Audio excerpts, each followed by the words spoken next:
China negotiated a peace deal between Iran and Saudi Arabia. I didn't know if you didn't know that they hated each other, they did.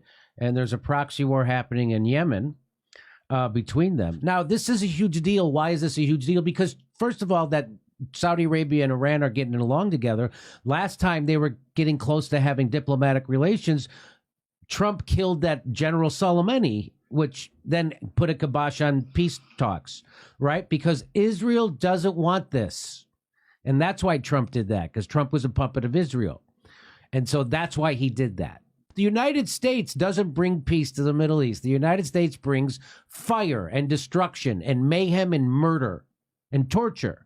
That's how we try to get stuff together. China is out there working peace deals between the two nations. Tensions between Iran and Saudi Arabia have been inflamed by other conflicts in the Middle East. In Syria and Iraq, Saudi Arabia backed the extremist forces, meaning ISIS and al-Nusra. That's what they mean. Saudi Arabia backed ISIS and al-Nusra in Syria. And Iran backed the armies of Syria. In Yemen, Riyadh has fought a war against the Houthis for nearly a decade. So then this just talks about when they almost came close to having a peace deal.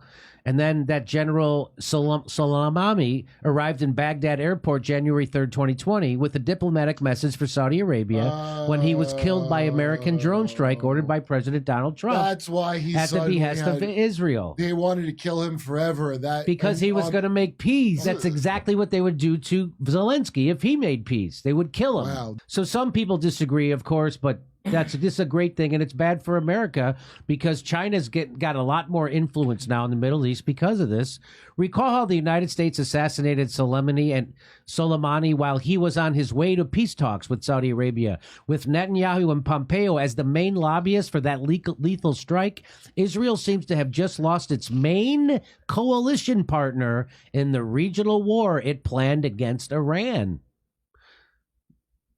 So Israel loses another partner in war. So China is going to be the peacemaker now in the world, and the United States is the world's terrorist because we are. We're the country most other countries fear the most is the United States, and by a long shot. So again, there you go. Your country's being run by psychopathic murderers for money. And they don't care if they break other countries, and they certainly don't care if they break our country or wreck our petrodollar. That's what they're doing.